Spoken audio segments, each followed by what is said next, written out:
Hey guys, I was not going to do this, but here it is, the Surface Pro 6.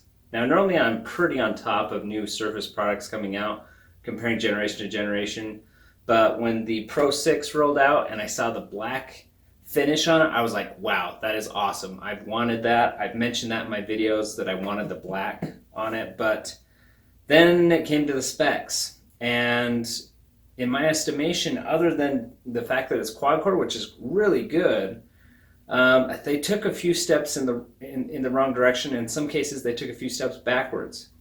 So, anyways, I'll get into the details in a little bit, but I felt like you guys deserve to see a comparison between the i7 Surface Pro 2017 and the i7 Surface Pro 6.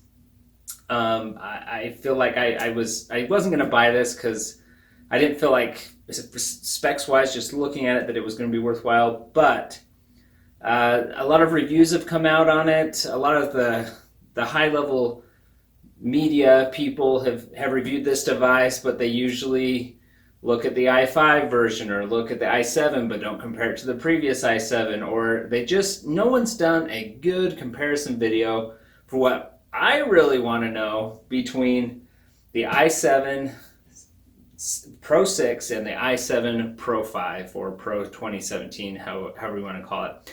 And I was waiting. I was like, some will do it. We'll see what happens. But I haven't seen a great comparison yet. There's been a few benchmarks thrown around, but I still don't know the TDP that this is capable of supporting. And anyways, I just thought you guys who are subscribers to my channel would really want to see this comparison, and I'm not seeing it anywhere else. So I'm going to go ahead and do that for you today. If you haven't, go ahead and subscribe. I'm not like a paid reviewer or anything like that. I'm not sponsored. I have no affiliations with any media groups or anything like that. I just like these devices and do them out of my own pocket. If you want to help me out, there is an Amazon link to my Amazon kind of creator store if you want to get a fan for your Surface Pro, which really helps keep the TDP up in long gaming sessions or any kind of productive suite as well. That will help me out. Anyways, thank you for subscribing. We're almost at 10,000 subscribers, and I'm really excited about that. And part of that's been just the Surface community is really awesome. And anyways, I felt I owed it to you guys to give a good comparison of the i7 this gen to last gen. So let's go ahead and take a look. Okay, first things first, let's look at our contenders here. Kind of an unwrapping first time of the Surface Pro 6. Getting our first look at that nice, attractive finish. So first of all, let's talk about the two devices that we're comparing. These are the i7 versions of the Pro 2017 or Pro 5. Even at the Microsoft store, they call these Pro 5 now. So anyways, don't get mad at me if I'm like, well, it's the Pro 2017. I'm just going to call it the Pro 5 from here on out because Microsoft's doing it and it's just quicker and easier. So the two comparative devices that we have standing here, just to get that out of the way, they are both 16 gigabyte. They both have 512 gigabytes of storage space. They both have the same port layout, other than the fact that the finish is a little bit different. While these are both i7, there's a big difference between the two. This is 7th gen Intel, and this is 8th gen Intel.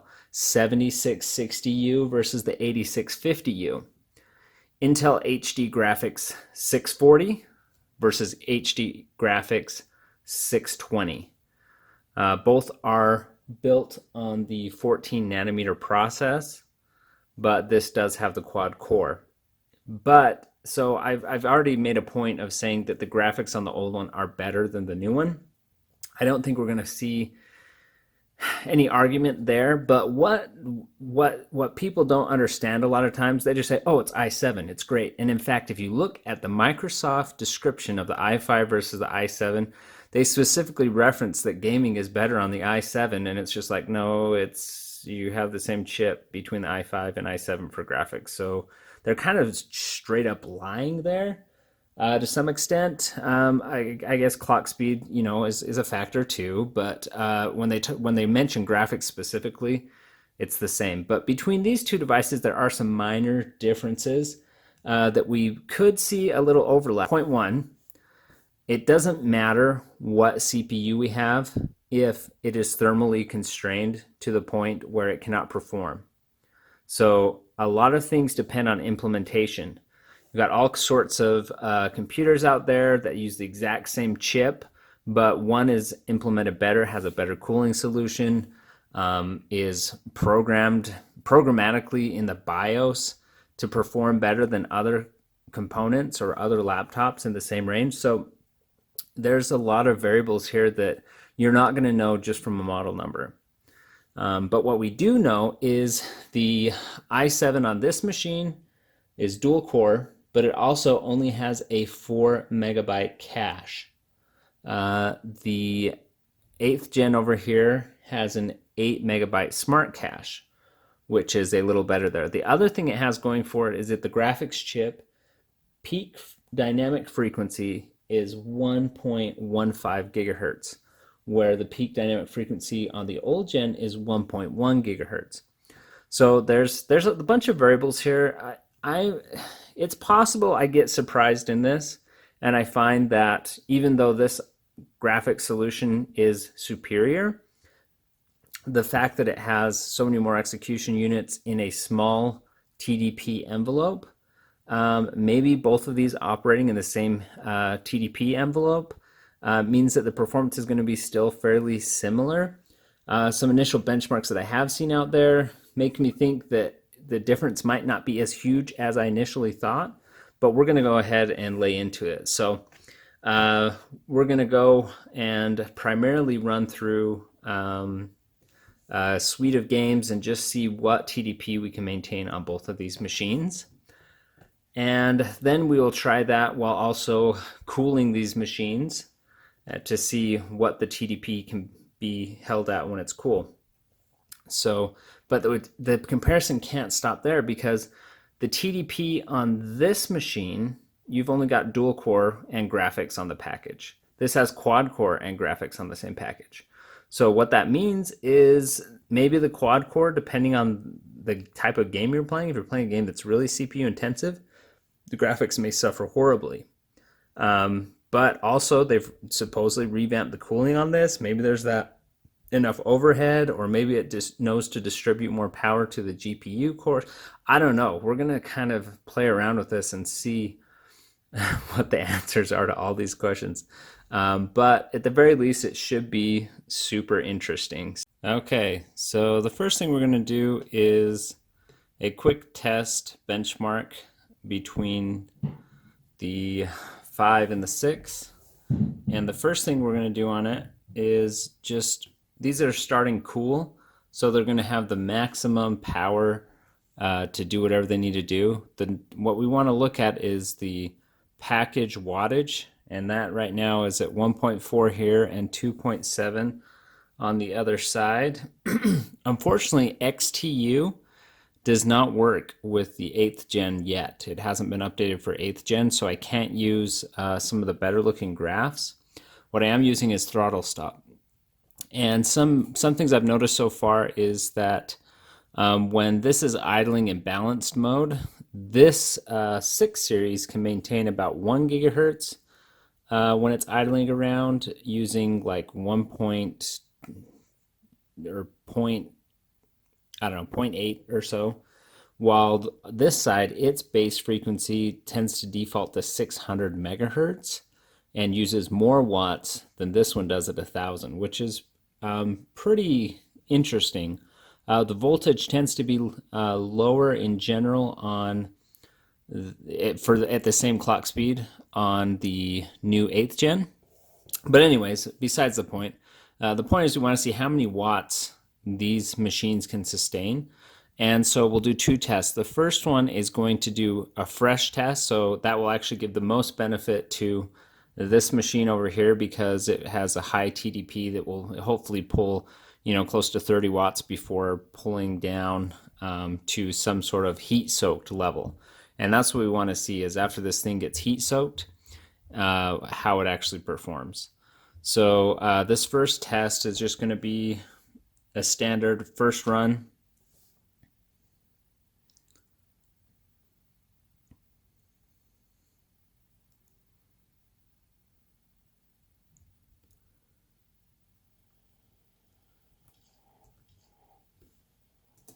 And straight into the benchmark.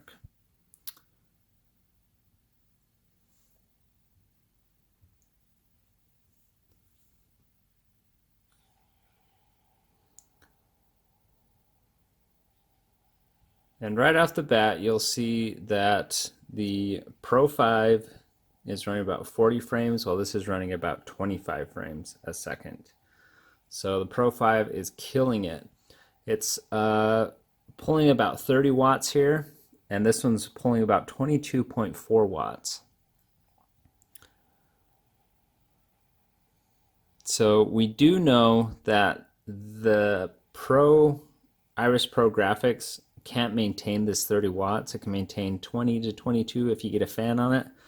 And if not, somewhere around, depending on the ambient temperature, anywhere from, it just depends on the ambient temperature, but it will throttle down to about 12 watts if it's in a hot room. And so already it's kind of pulled back from that 30 watt initial, and it's at 25 and this is at 22.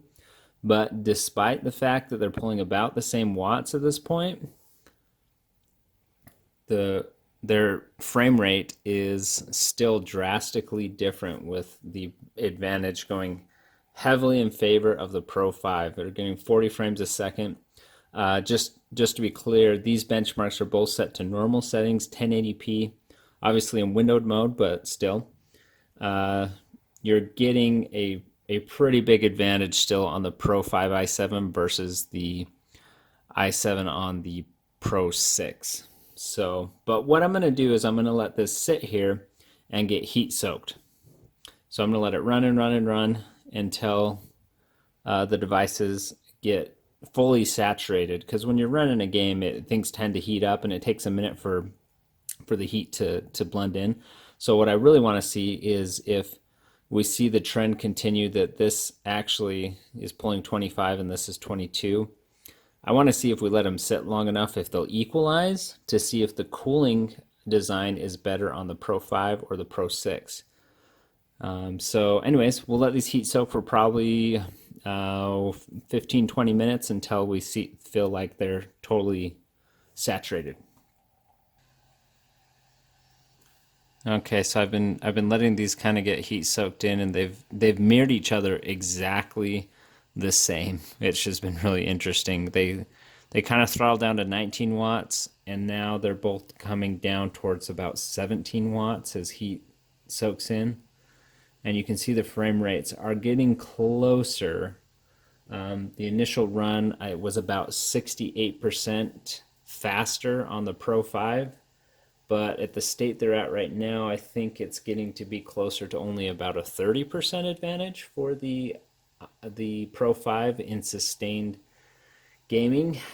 So they're still slowly throttling down now, though. So as the TDP lowers, they actually should get fairly close together. I'm trying to see if one of these ends up winning out. But they both seem very, very similar in terms of capabilities in wattage dissipation. I mean, they're almost exactly spot on with each other as I've watched them throttle down. But they're still not fully heat soaked, as I see the wattage that it's pushing still is coming down. So we'll check back in a second. Okay, guys, I finally am starting to see a little bit of a divergence in the two machines. The Pro 5 has slumped into the 13 and 14 watts, being dissipated, while the Pro 6 is still dissipating close to 16 watts. So that is the first breakaway difference that I've seen, and you can see this is cool. So the frame rate is much closer together now. We've got 33 frames over here and 27 over here, which is something like a 20% advantage for the Pro 5. But we are starting to see somewhat of a discrepancy here, which is interesting. That for long gaming sessions with not a lot of burst periods, they do equalize to some extent, which I was expecting, but I'm interested to see how much further this might drop. Because I have seen that at times, and in this room the ambient temperature is pretty cold in here, probably 66 degrees Fahrenheit or so. But the more I let that heat soak kick in, it may go down to 12. So yeah, it's in the 12s right there, while this is maintaining 16 watts.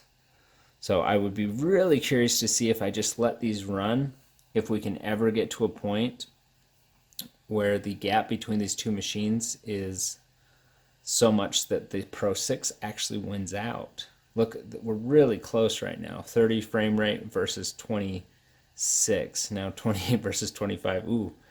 So we're actually seeing something interesting here.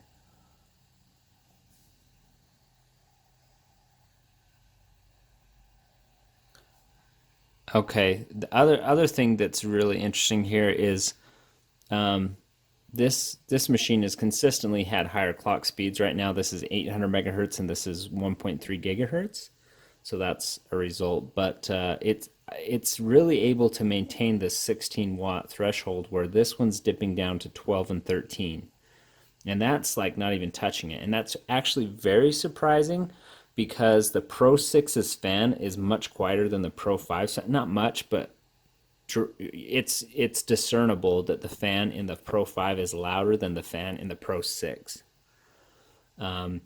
So that's a pretty interesting result. And if you look at us right now, our frame rate is almost, I mean, it's almost the same. I mean, we're looking at 33 versus 30. So I did not expect to see this. The cooling solution, and I'm not sure, maybe it's a cooling solution, maybe it's just the TDP thresholds that are kind of hard coded in the BIOS. We know if we start cooling these devices, their TDP is going to bump right up. So what I'm going to do right now, just for fun, is, well, okay, I won't get ahead of myself. What I'm going to do is I'm going to run our saturated benchmark test. Okay, so I'm going to run the saturated benchmark test. The initial test showed, about 66% more performance out of that Pro 5. But this benchmark's like, it's only a loop of a minute long. In sustained gaming, this is what we're going to be testing now, because it's all heat soaked. So here we go.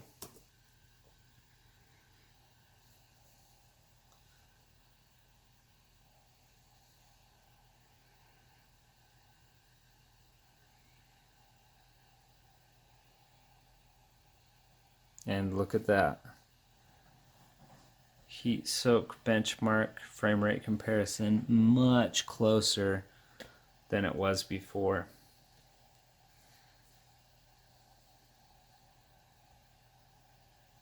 The Pro 5 is actually at 13 watts, and this is at 16 watts again.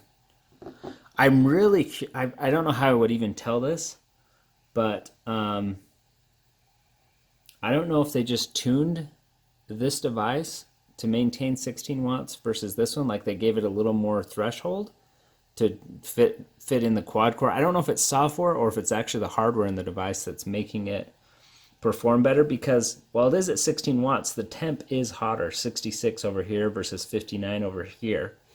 So I don't know if that's just something they tweaked, but very, very interesting results here. Look at that.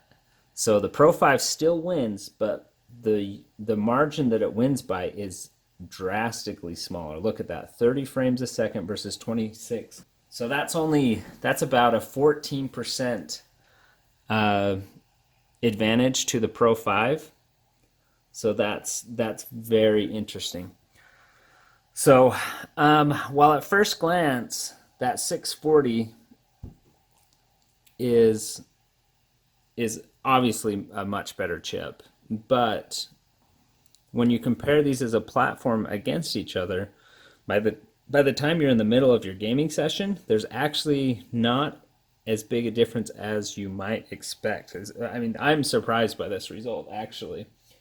Just for fun, I'm going to grab the infamous fan and just see if we can show the Pro 6 actually beating the Pro 5 with a 620 versus a 640.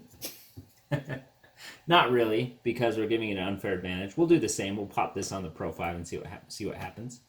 Let's see what happens there.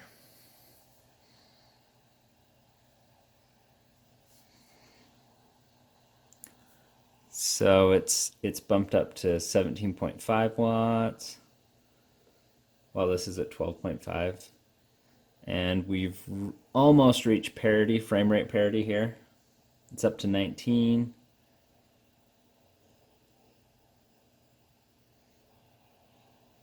And there we go. We've got a Pro 6 i7 with 620 graphics beating out a 640 on the Pro 5 with our little fan. Obviously, we're totally cheating, but it just goes to show that it's more about your platform and your cooling setup than your hardware in a lot of cases. Of course, now the Pro 5 bumps up, but still, we're looking at 22 watts over here versus 12.5. So we need to look at another game still. I will do that in a future video, because if you're looking at a game that's very processor dependent, let's look at one more thing. So we've got 22 watts here, and our CPU speed's at 3.3 gigahertz. The megahertz on this side's at 700. So that's a pretty big difference in CPU power. Anyways, I'm having way too much fun with this. But let me go ahead and for fun, let me pop the fan back on the Pro 5, because we've been giving this an unfair advantage, and it's you can see that the 620 is still holding it back. I mean, at times it's been ahead of this Pro 5 because it has more TDP, but it literally has no more graphical computation to give. So those extra execution units are much better served on the Pro 5 here. So let's give it the advantage and see what it thinks of that.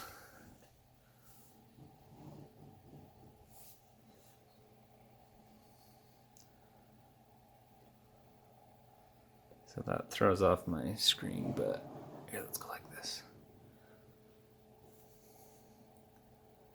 So the Pro 6 definitely has either improved cooling or just adjusted thermal limits for its TDP, helping it out here. So now we're back to just like literally a Pro 5 kind of test. It's actually still at 12.5 watts. So it's kind of being slow to bump back up, which I know it will. I've done this test hundreds of times. But yeah, even with that fan going, it should bump up soon.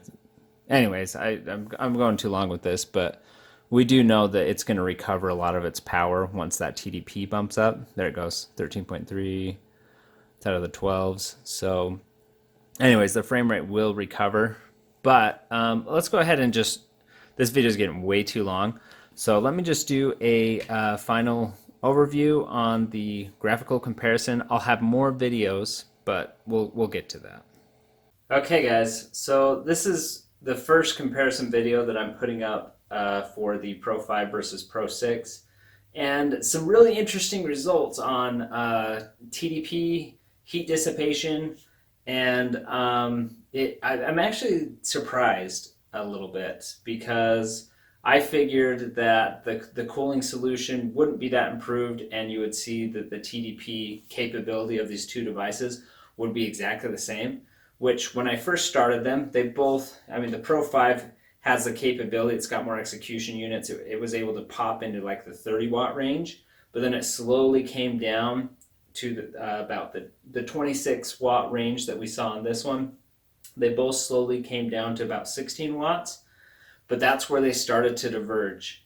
The Pro 6, with no extra cooling, mind you, was able to maintain 16 watts in the exact same ambient conditions, but the Pro 5 actually dipped down and ended up settling down in about 12.5 watts capability for dissipation. Now, this is interesting because I'm not sure if it literally is the cooling solution. I suspect it's mildly improved, but it could also be a tweak to the BIOS and temperature limit settings, which would mean that the Pro 6, they were letting it keep a higher TDP programmatically than they did the Pro 5. So that could be it, but the net effect was it was able to retain performance better than the Pro 5. The Pro 5 kind of has peaks and valleys, where the Pro 6 kind of had more consistency.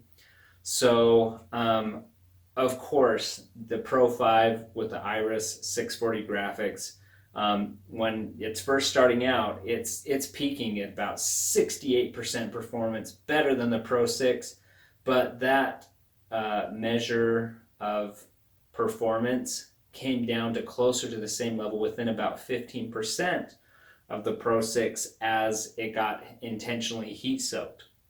So if you're running a game or a graphical thing where there are a lot of burst rates, you're still much better off with the Pro 5. If you're looking at it for, if you, as your all-in-one device that also can do a little bit of gaming, at first glance you'd be like, well, I don't have 640 graphics. This is my thought process, is I don't have the 640 graphics, so it kind of sucks, which it still does. It does suck. I'm not gonna lie, but I suspected that it would, have 70 to 100% better graphical performance than the Pro 6, but in long gaming sessions, where you're constantly using those graphical units, it's actually much closer game than you would expect, just because we've always known TDP's been an issue. So it's actually bad enough that if you put a fan on the Pro 6, it actually performs better than the Pro 5. Obviously, if you put the fan on the Pro 5, it's going to perform quite a bit better than the Pro 6 ever can, because even if you put extra cooling on the Pro 6, it doesn't have enough graphical oomph, graphical processing power to actually push any more wattage through it. It just kind of is like, nah, you give it, yeah, I've got the power to do it, but I literally don't have any more execution units to push this power into to do work. So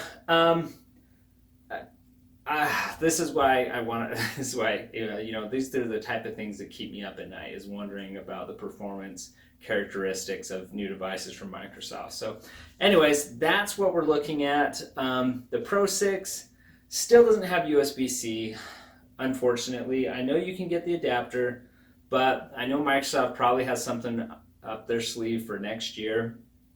Personally, I now am debating if it's worth keeping, personally, from a personal perspective, if I'm going to stay with the Pro 6, stay with the Pro 5, or actually use this as my daily driver, because I really like the black. It's really nice. But I figured I would be giving up a lot of performance, but maybe not. So a lot more testing to come. I want to test some more CPU intensive games, because this may do better under those types of situations. Obviously, if you're doing anything like video encoding, the quad core in this device is going to smoke the Pro 5. So there's those things to consider as too. Anyways, pick your poison. I think that's why they were a little light on marketing. They didn't have a big launch for the Pro 6, but they basically came out and said, oh, we're just going to invite a few media people and talk about this and kind of launch it. But they did that because it's like the same device. It's just black now. The biggest thing was the quad core. A lot of people have said, oh, the speed of the SSD is much better in the Pro 6 over the Pro 5. And that's true if you got one of the crappy SSDs in your Pro 5. Some of the larger SSDs, the Samsung, did very well. In fact, I compared these two, almost no difference in SSD speed between these two. So don't be fooled into thinking that this is much quicker in terms of SSD, unless you have one of the bad SSDs. But anyways, that's just kind of is what it is. The other great thing about the Pro 6 versus the Pro 5 is Windows Hello is super snappy on the Pro 6. You open it up, push the button, it's on. It literally snaps in within half a second, where this sometimes takes 1 or 2 seconds. Not a big deal, but it definitely is an improvement on the Pro 6 there. So I hope this video has been useful. I know it's been all over the place, but hopefully that can help guide your decision when you're deciding, do I want to go for a discounted Pro 5 or do I want to splurge and go for the Pro 6? So it's up to you, and it's up to what your workload is, but they may be closer in that graphical performance than we initially thought. So thanks for watching. Be sure to subscribe. Thanks.